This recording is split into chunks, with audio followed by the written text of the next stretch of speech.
함께 읽도록 하겠습니다. 고린도후서 9장 1절부터 15절 끝절까지 말씀 같이 읽습니다. 시작.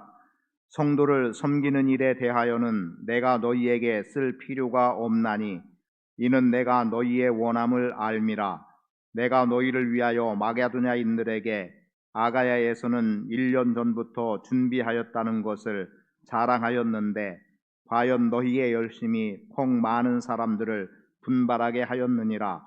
그런데 이 형제들을 보낸 것은 이 일에 너희를 위한 우리의 자랑이 헛되지 않고 내가 말한 것 같이 준비하게 하려 함이라.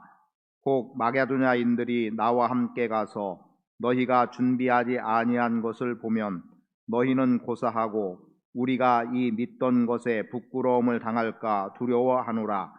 그러므로 내가 이 형제들로 먼저 너희에게 가서 너희가 전에 약속한 연보를 미리 준비하게 하도록 권면하는 것이 필요한 줄 생각하였노니 이렇게 준비하여야 참 연보답고 억지가 아니니라. 이것이 곧 적게 심는 자는 적게 거두고 많이 심는 자는 많이 거둔다 하는 말이로다. 각각 그 마음에 정한 대로 할 것이요 인색함으로나 억지로 하지 말지니 하나님은 즐겨내는 자를 사랑하시느니라. 하나님이 능히 모든 은혜를 너희에게 넘치게 하시나니 이는 너희로 모든 일에 항상 모든 것이 넉넉하여 모든 착한 일을 넘치게 하려 하게 하심이라. 기록된 바 그가 흩어 가난한 자들에게 주었으니 그의 의가 영원토록 있느니라 함과 같으니라. 심는 자에게 씨와 먹을 양식을 주시는 이가 너희 심을 것을 주사 풍성하게 하시고 너희 의의 열매를 더하게 하시리니 너희가 모든 일에 넉넉하여 너그럽게 연보를 함은 그들이 우리로 말미암아 하나님께 감사하게 하는 것이라. 이 봉사의 직무가 성도들의 부족한 것을 보충할 뿐 아니라 사람들이 하나님께 드리는 많은 감사로 말미암아 넘쳤느니라.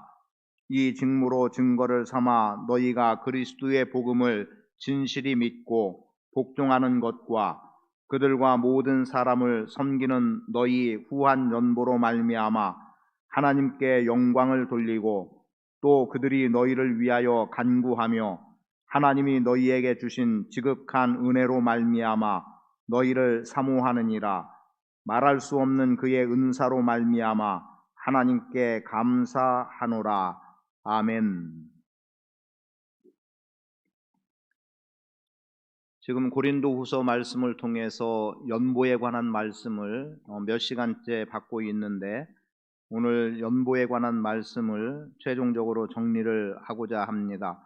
그래서 오늘 우리가 하나님께 드리는 것에 거짓이 어디 있겠습니까마는 참된 연보가 무엇인가를 좀 살펴보면서 하나님이 우리 안에 베풀어 주시는 은혜의 풍성함을 더불어 누리는 삶을 살아갈 수 있기를 원합니다. 먼저 참된 연보라 함은 준비된 연보라는 것을 말씀해 주고 있습니다. 아마도 이것은 연보의 방법이라고 이해를 해도 좋을 텐데 과연 하나님께 드림이 준비가 된 것이냐 아니면 즉흥적으로 그때그때 그냥 마음에 움직이는 대로 하느냐, 후자가 결코 나쁘다는 의미는 아니겠습니다만 준비됨으로 이행하는 것이 대단히 중요한 것은 사도 바울이 지금 무엇을 말하고 있습니까? 지금 이들에게 디도를 비롯한 3명의 형제들을 보내게 됐던 이유는 그들이 예루살렘 교회를 위해서 연보를 하겠다라고 하는 마음이 일어나서 그들이 열심으로 이 일에 동참을 했던 것, 그리고 이것을 가지고 사도 바울은 다른 지역에서 지금 고린도 교회가 예루살렘 교회를 위해서 이렇게 연보의 일을 하고 있으니 그것을 우리도 본받아서 해야 되지 않겠느냐. 그래서 마게도냐 지역이나 또 그 외의 다른 교회들에게도 여러 모양으로 고린도 교회의 연보의 시작을 자랑을 했던 거죠. 그리고 이제 디도를 보내서 그들로 하여금 된 연보를 받아오게 하려고 하는데 만일에 그것이 정상적으로 이행되지 않았다고 한다면 지금 이들이 연보를 받으러 간 것도 부끄러움일 수밖에 없겠거니와 바울을 통해서 고린도 교회가 이렇게 행하고 있다고 자랑을 했는데 그 자랑이 헛것이 되어버린다면 얼마나 부끄러운 일이 되겠느냐라는 겁니다. 그래서 이렇게 먼저 디도를 비롯한 형제들을 보내면서 너희가 준비된 것으로 하나님께 드림 또는 연보를 행하는 것이 마땅하다라고 하는 것을 먼저 전제해서 말하고 있는 겁니다. 저는 개척을 해서 처음에 하나님께 드림이라고 하는 부분을 이미 말씀을 드리기도 했습니다만 어떻게 했었냐면, 그때 교회학교 유치부 아동부 아이들은 10원, 50원 또는 조금 많으면 100원 정도 헌금을 하는 정도였습니다. 그러니까 이제 교회라고 하는 것은 처음 나오는 아이들이 10원, 20원 이 정도도 헌금을 하는 게 주일날의 교회학교의 풍경이었어요. 그러면 금액으로 따지면 그렇게 많은 금액은 아니었습니다. 물론 벌써 몇십 년 전 일이니까 그것도 크다 하면 클 수 있는 거겠고, 아이들의 수준에서는 어찌 보면 적은 금액은 아니었을 거예요. 그런데 제가 그때 당시에 헌금 봉투를 만들기 위해서 이제 도매로 사왔던 가격이 얼마였냐면 장당 9원 정도 하는 금액이었습니다. 그러면 지금 9원짜리 봉투에다가 10원을 헌금한다고 할 때, 그러면 그냥 단순히 금액으로만 따지면 기껏해야 1원밖에 남지 않는 거예요. 근데 헌금이라는 걸 우리는 그런 관점으로 보는 게 아니지 않습니까? 헌금은 얼마나 정성스럽게 준비된 것으로 하나님께 드리느냐에 있었기 때문에 설령 봉투값이 아이들이 헌금하는 것보다 더 나간다 할지라도 미리 준비된 예물을 드리도록 했고, 그리고 그때부터 처음부터도 감사의 제목과 기도의 제목을 적어서 하나님 앞에 드리게 했습니다. 그렇게 함으로 인해서 일주일 동안 혹은 최소한 예배를 드리기 전에 준비된 것으로 하나님 앞에 드리라는 거였어요. 그런 삶의 태도를 꾸준하게 갖게 해서 하나님께는 준비 없는 모양으로 나가거나 예배하는 것 또는 드림이 아니라 하나님께는 항상 준비된 것으로 나가야 된다는 것이고, 예배도 준비된 마음으로 그렇게 준비해서 하나님 앞에 예배해야 된다는 것을 가르쳤었습니다. 그럼 지금이라고 다를까요? 지금도 마찬가지입니다.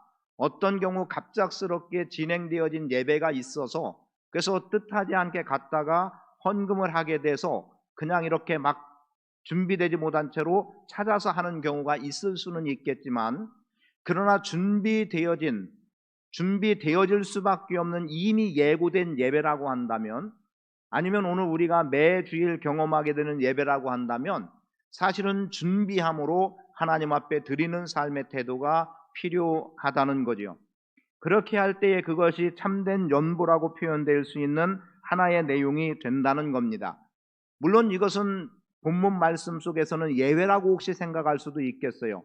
왜냐하면 이 준비된 것이 다른 곳에 전해져야 되는 거니까, 그리고 특정한 어떤 예배 때 하는 드림이라고 하는 헌금이 아니라고 한다면, 그래서 너희가 준비해놔라, 그래서 그것을 가지러 간 사람이 손을 내밀었을 때 우리 아무것도 준비한 것 없는데, 드린 것 없는데, 이렇게 함으로 인해서 부끄러움이나 수치, 괜히 손을 벌린 사람의 손이 민망하거나 하지 않아야 되는 이유 때문에라도 준비하라는 말씀이 되겠습니다만, 우리가 하나님 앞에 나아가는 것은 언제고 준비된 마음이에요.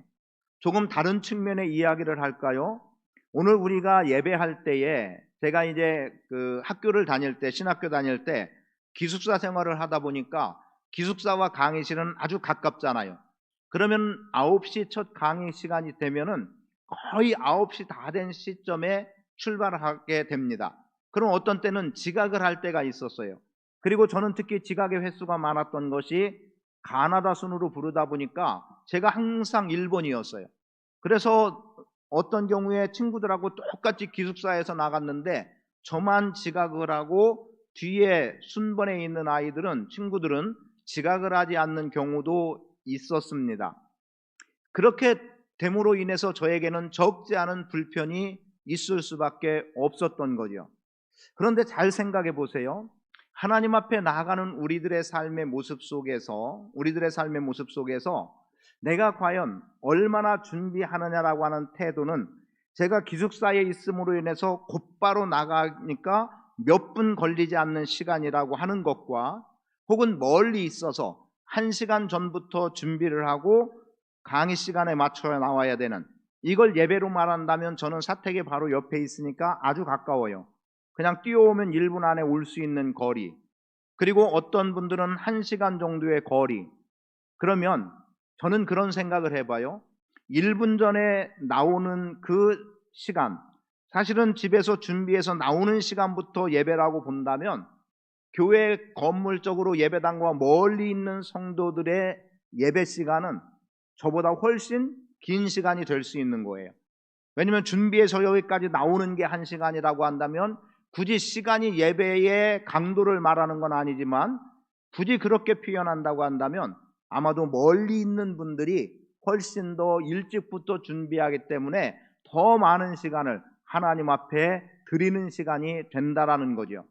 우리는 예배당 안에 들어와야만 예배라고 생각하고 있으니까 똑같이 1시간이라고 하는 개념이 되겠지만 사실은 준비하는 모든 과정으로부터, 왜요? 하나님께 나아가는 준비이기 때문에 그것도 다 예배라는 범주에 집어넣는다면 사실은 예배당과 멀리 떨어진 사람들이 더 많은 시간을 하나님께 드리는 시간이 된다는 거죠. 그런 측면에서 본다고 한다면 오늘 우리가 하나님 앞에 나아가기 위해서 준비하는 그 시간의 긴 것, 또는 우리가 하나님 앞에 드림도 늘 준비된 가운데 드려지는 삶의 태도는 무엇보다 필요하다는 거죠. 그래서 첫 번째로 말씀드리는 바는 참된 연보는 준비되어져야 된다. 그래서 여러분, 많고 적음을 떠나서 항상 준비하는 태도를 가지고 하나님 앞에 나아갈 수 있게 되기를 원합니다. 무엇보다 하나님께 드리는 거예요. 누군가 갑작스럽게 만나서 주머니에서 용돈 얼마를 꺼내서 누군가에게 주는 개념이 아니라 하나님을 예배하는 거기 때문에, 예배하며 나가는 것이기 때문에 지금 연보라는 것은 구제를 포함한 넓은 의미가 되겠지만 좁게 생각해서 예배 헌금이라고 본다고 하면 반드시 준비해서 하나님 앞에 드리는 삶의 태도는 우리에게 무엇보다 필요합니다. 물론 오늘 본문 속에 나오는 것은 연약한 성도들을 섬기기 위한 연보의 내용이기 때문인 건데, 그럼에도 불구하고 준비되어서 전할 수 있는 것, 이런 태도는 분명히 우리 안에 필요하다고 보고, 두 번째로 보기 원하는 것은 주님이 우리에게 말씀해 주는 거예요. 지금 바울을 통해서 주는 바 무엇을 말하고 있습니까?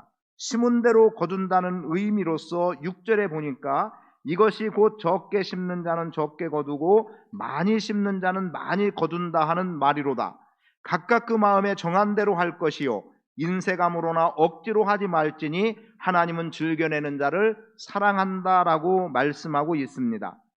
준비된 연보라는 속에서도 사실은 우리가 깊이 생각해야 될 것은 이것이 억지로 하는 것이냐 자원함으로 하는 것이냐라고 하는 그 태도가 들어가 있음과 더불어 이제 어떤 태도로 심느냐라는 개념을 가지고 오늘 우리에게 적게 심은 자는 적게 거두고 많이 심는 자는 많이 거둔다는 의미로 다가옵니다. 단순히 생각하면 이렇게 말할 수 있어요. 내가 헌금을 많이 하면 하나님이 많은 복을 준다? 그런데 본문은 꼭 그것을 말하지 않아요. 액면적인 측면을 말하기보다는 여기서 적게 심는다라고 하는 표현 중에 하나는 인색함이나 억지라는 건데, 여러분, 누군가에게 사랑을 베푼다거나 아니면 하나님께 드리는 이 부분에서 인색함으로나 억지로 한다면 그렇게 인색함과 억지로 하는 삶의 태도에 기쁨이 있겠습니까? 없는 거예요. 그런 속에서 기쁨은 나올 수 없어요. 그러면 정작 거둘 수 있는 게 뭘까요? 내가 드리긴 드렸어요. 그러나 인색함으로나 억지로 드린 속에는 기쁨과 감사가 없기 때문에 사실상 내 손에 잡히는 게 없다는 거죠. 무슨 말이냐면 이미 말씀 그대로 꼭 물질의 많고 적음의 문제만이 아니라 억지로 인색하게 하는 것에는 마음의 기쁨과 즐거움이 또는 감사가 전혀 나타나지 않기 때문에 결국 그것은 적게 드리는 것밖에 되지 않는 거예요.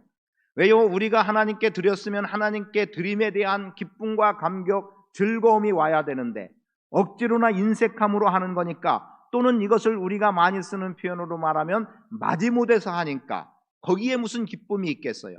내가 요만큼 심어서 요만큼 거둔다는 의미도 있겠지만, 내가 인색하거나 억지로 마지못해 하는 것은 내가 받아서 누릴, 함으로 인해서 얻게 되는 기쁨과 즐거움들은 조금밖에 경험하지 못한다거나 아니면 전혀 경험하지 못하는 그러한 결과를 가져오기 때문에 적게 심는 자는 적게 거둘 수밖에 없는 겁니다.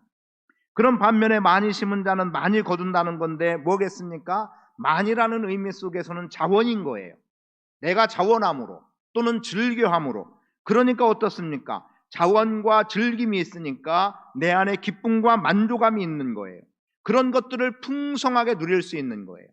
억지로나 인색함은 기쁨과 즐거움이 작지만, 그러나 자원함으로 즐거움으로 하는 것은 그만큼의 기쁨과 즐거움이 내 안에 만족감이 넘쳐나는 것이기 때문에, 액면적인 면에서 많이 심으면 많이, 적게 심으면 적게의 의미도 분명히 있겠지만, 그러나 이보다 내가 누리게 되는 기쁨과 감사와 즐거움들이 인색이나 억지로에는 작지만, 그러나 자원과 즐기어 하는 속에서는 풍성하게 경험할 수 있다는 겁니다. 그럼 여기서 여러분 스스로를 생각해 보세요. 내가 하나님 앞에 드림이 있을 때 내가 정말 기쁨과 자원함과 즐거움으로 하나님께 드리고 있는지, 아니면 의무감도 참 중요한 부분이지만 정말 의무감 때문에 마지못해서 안 하면 안 될 것 같으니까 이러한 삶의 태도로 하는지는 우리 스스로 돌아봐야 합니다. 그런데 여러분, 즐겨낸다는 것이 어떤 의미입니까? 즐겨내는 자에게 하나님은 약속해 주고 있어요. 7절에 보니까 하나님의 사랑을 받는다는 거죠. 하나님은 즐겨내는 자를 사랑하신다고 말씀하고 있어요. 그리고 8절에 보니까 뭐라고 말합니까? 능히 모든 은혜를 너희에게 넘치게 하신다. 하나님이 능히 모든 은혜를 넘치게 하신다는 거예요. 그러니까 답은 벌써 나와 있습니다. 심은 대로 거둠의 원리 속에 즐겨내는 자는 하나님의 사랑을 받을 수 있고, 즉 하나님이 사랑하시고 그리고 하나님이 넘치는 은혜로 함께 해주신다고 말씀하고 있습니다. 한번 세상의 기준을 볼까요? 세상의 기준은 어떻습니까? 내가 내 주머니에서 얼마를 꺼내서 누군가에게 준다면 그만큼 내 주머니는 비는 거예요.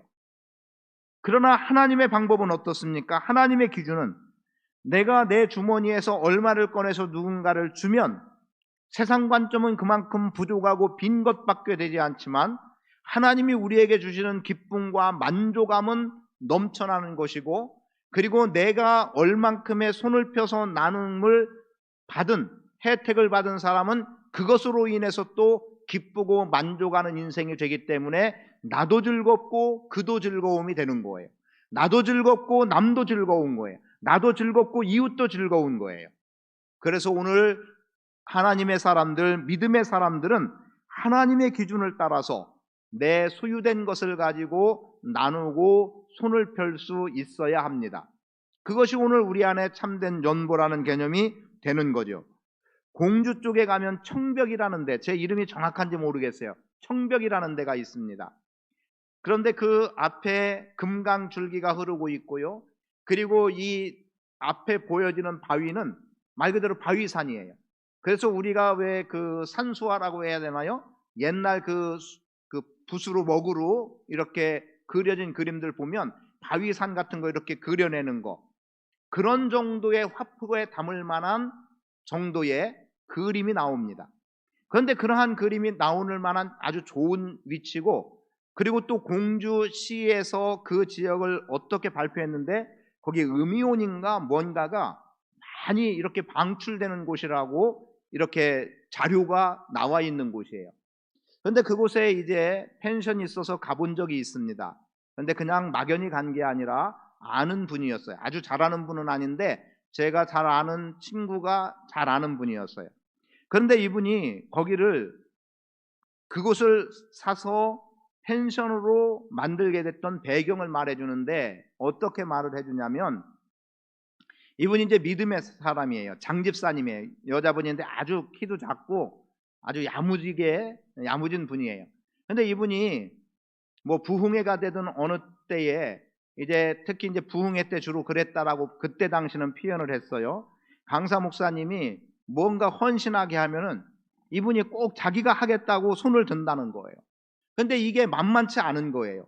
어떤 때는 정말 말 그대로 몇 천만 원이 들어가는 건데도 그렇게 가지고 있는 분이 아닌데 번쩍번쩍 손을 들어가지고 어떻게 보면 저걸 어떻게 감당하려고 하나 주위에서는 걱정할 만한. 그런데 이제 강사들이 되게 어떻게 합니까? 다 눈 감으시라고 하고 그리고 손을 들어 하게 하지 않습니까? 그런데요, 그렇게 한 것이 결과적으로 하나님이 그 좋은 땅을 주셨고 지금은 어느 정도인지 모르겠는데 그때 당시만 해도 아주 상당한 부를 누릴 수 있는 만큼의 부유자였습니다.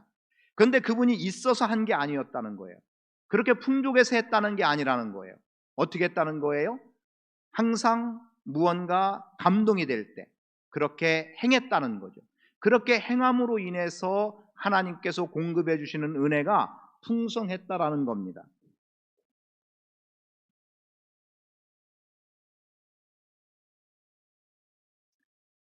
이런 거 신경 쓸 거 없어요. 이런 거 신경 쓸 거 없고 우리는 영상으로 나가는 거고 전혀 뭐 경찰이 왔던 이런 것들에 구애받지 마세요. 여기에 요동하지 마세요. 그냥 밖에 나가라든가 기다리고 있으라고 그래요. 예배 끝날 때까지. 자, 그렇게 함으로 인해서 하나님이 공급해 주시는 힘, 하나님이 공급해 주시는 은혜를 누리며 살게 된다는 겁니다. 그러니까 하나님 앞에 그렇게 헌신함으로 인해서 하나님이 공급해 주시는 힘, 결국 오늘 우리는 하나님이 공급해 주시는 것으로 살아가게 돼 있고 하나님이 공급해 주시는 것에 의해서 우리는 또 하나님께 드릴 수도 있다는 거죠. 결국은 연보의 근원은 하나님이 공급해 주시는 겁니다. 하나님이 나에게 얼마나 공급해 주시느냐, 이게 또 내가 하나님 앞에 얼마나 드림이 되기도 한다는 거죠.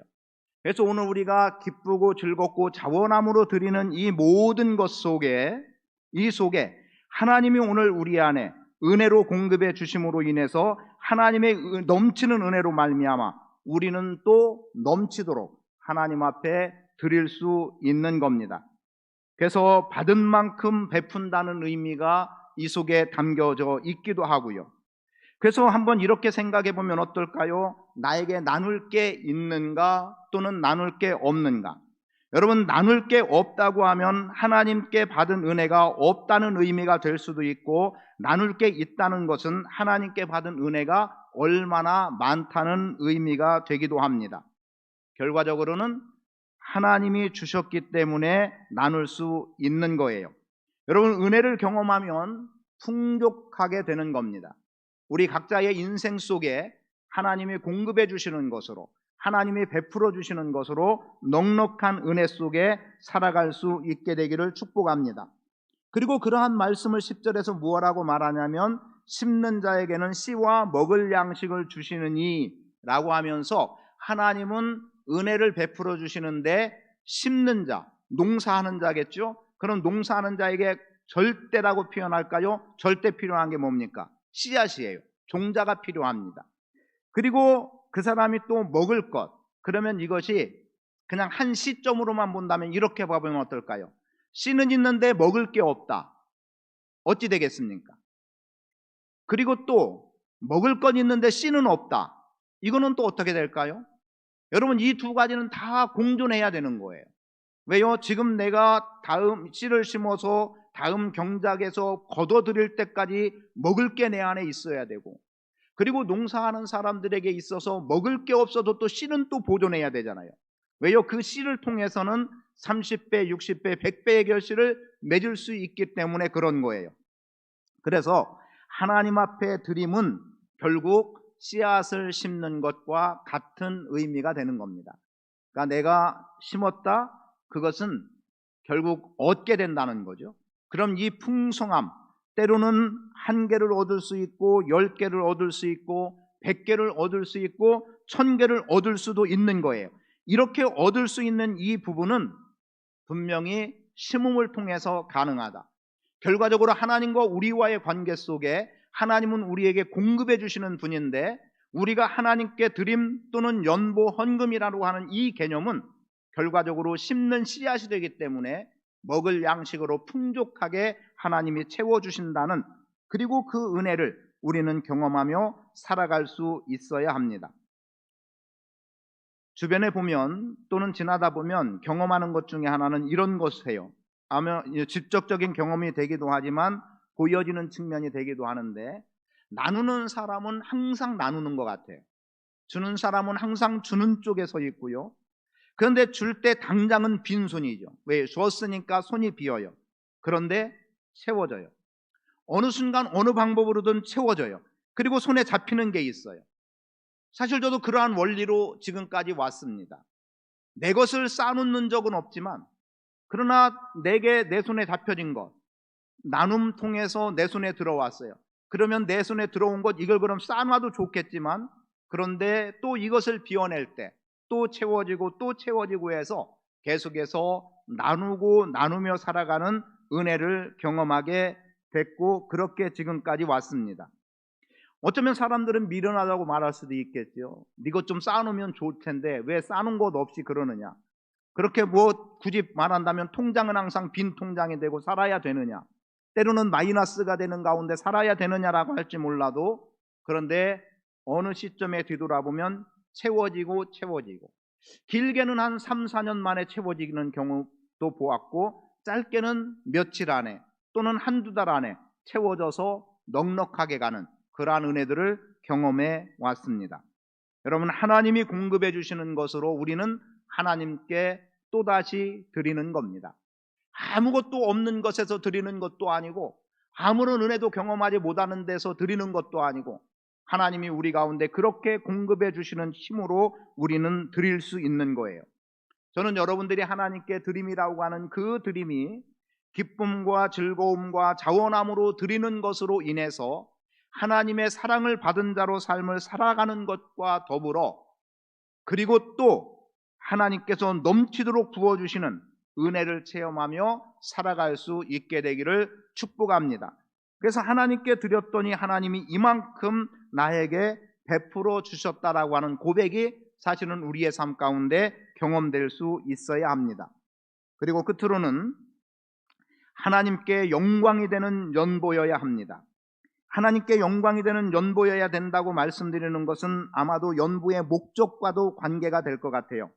자, 그 가운데 하나가 무엇라고 말씀하고 있냐면 12절에 보니까 이 봉사의 직무가 성도들의 부족한 것을 보충할 뿐 아니라 사람들이 하나님께 드리는 많은 감사로 말미암아 넘쳤느니라 라고 말씀합니다. 무슨 말입니까? 성도의 부족함을 채운다는 겁니다. 그리고 하나님께 드려지는 많은 감사가 있다라고 말씀하고 있어요.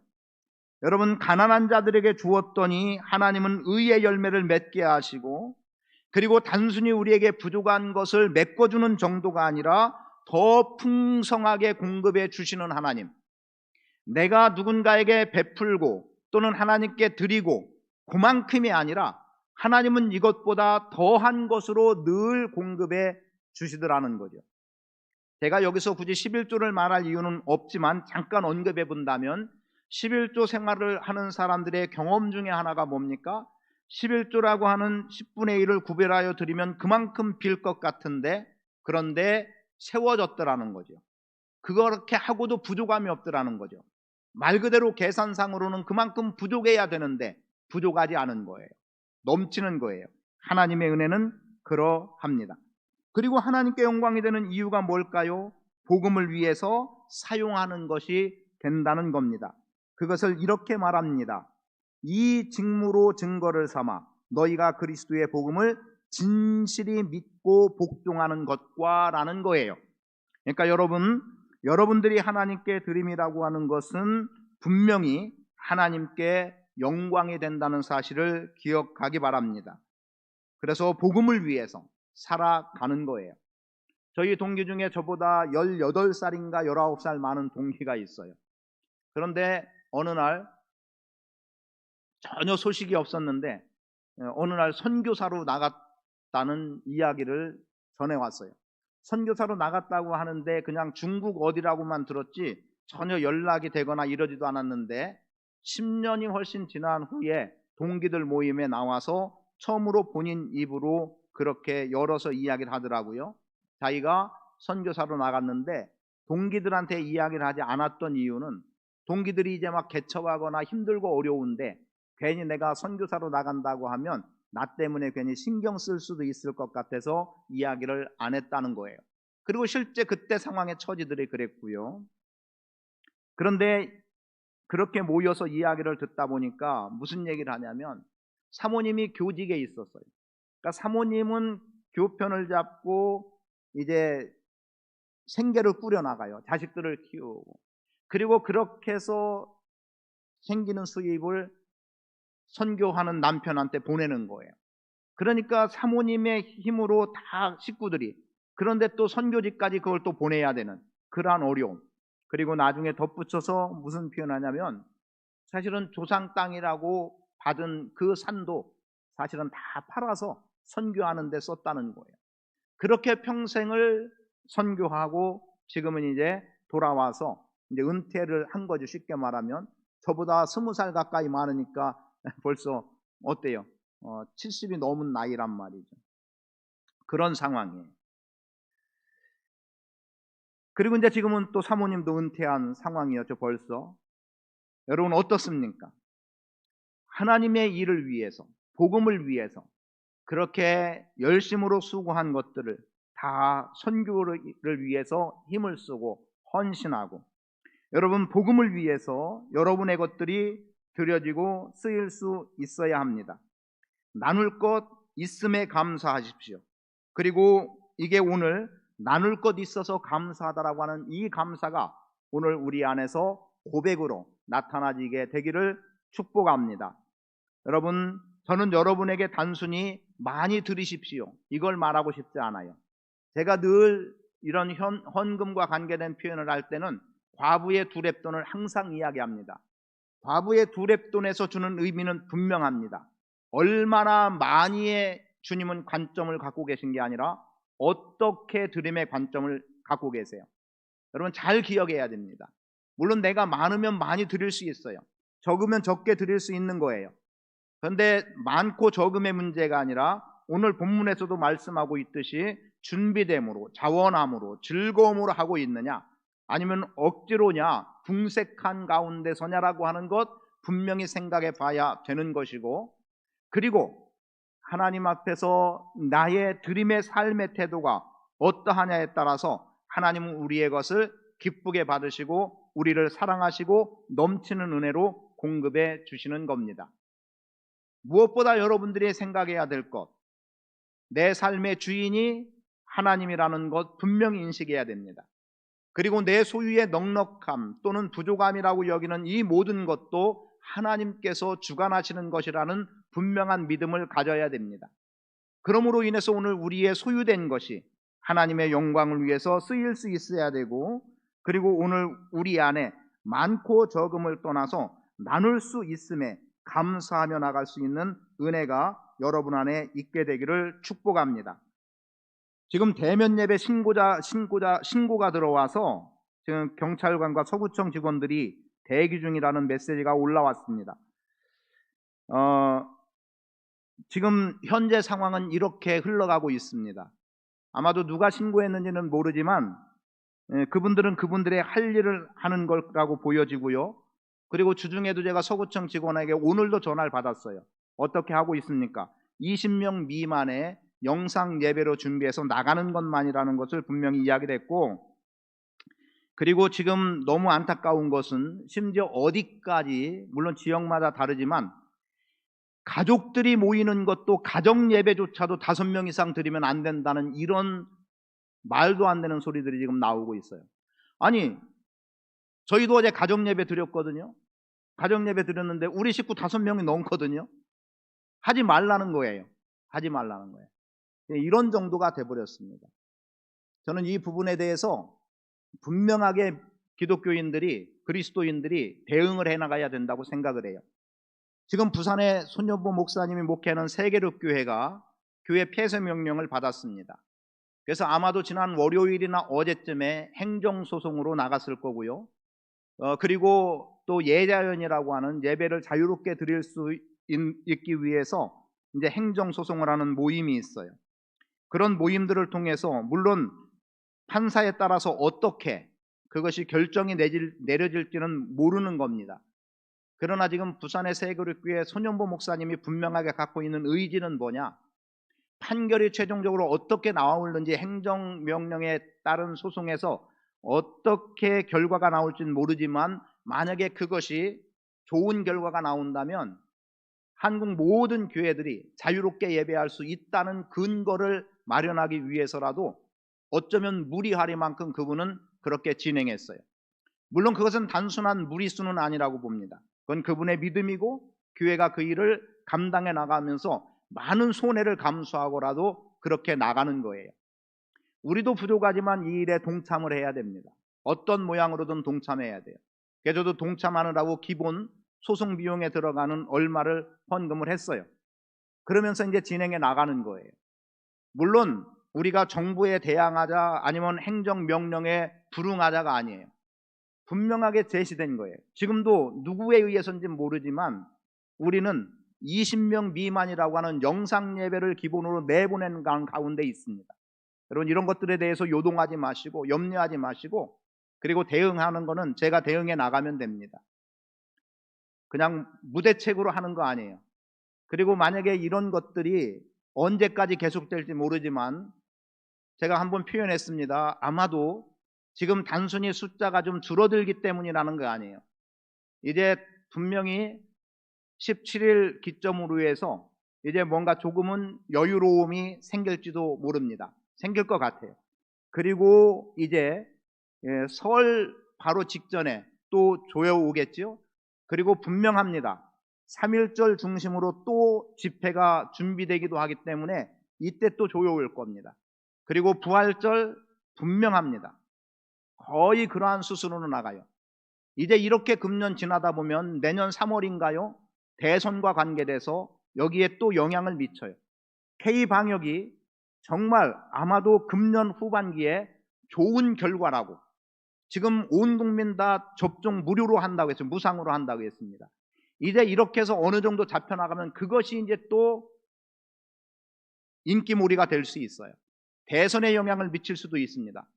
분명합니다. 저에게 누가 정치를 이야기한다 하더라도 제가 정치라는 논리로 말했던 것은 총선 전에 종교 개편이라는 그 용어 때문에 제가 쉽게 용납할 수 없었던 부분이라서 실질적인 정치적인 측면의 발언은 그때 처음으로 했어요. 그리고 아마도 이러한 일들이 계속 정치권과 맞물려서 나가게 될 겁니다. 왜냐하면 지금 현재 주어지는 일을 8월 15일 광화문 집회 때문에 지금 이렇게 확진자들이 많다고 말도 되지 않는 말들을 꺼내오고 있잖아요. 지금 시대 이렇게 됐습니다. 이 방송을 듣거나 이 자리에 계신 분들은 정말 정신 차려야 됩니다. 저도 어느 한쪽으로 편협되이 말하고 싶지 않고 그렇게 보고 싶지 않습니다. 저도 좋은 측면으로 바라보고 싶고 이 나라가 잘 되기를 원하고 있어요. 그런데 분명한 것은 지금 소위 주사파라고 하는 사상에 물든 사람들, 사회주의를 주창하는 사람들은 기독교와는 정반대의 노선일 수밖에 없고 그들의 주창에 기독교가 걸림돌이 되기 때문에 그래서 교회에 대해서 끊임없는 압박으로 오고 있는 겁니다. 단순하게 보시면 안 돼요.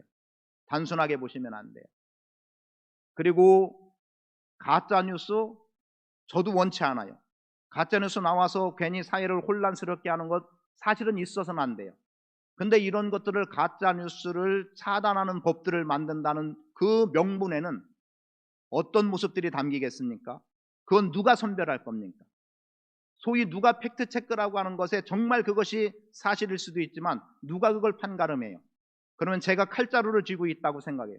내 논리에 맞지 않으면 가짜라고 규정해 놓으면 자유롭게 말할 수 있는 틈은 없어지고 결국 내 사상으로 다 움직여가게 법으로 만들어갈 수밖에 없는 것들입니다. 그냥 단순히 생각하시면 안 됩니다. 아 맞아, 가짜뉴스 생기면 안 되지, 이 법 좋은 거네? 아니에요. 그 뒤에 숨어 있는 걸 보야 됩니다.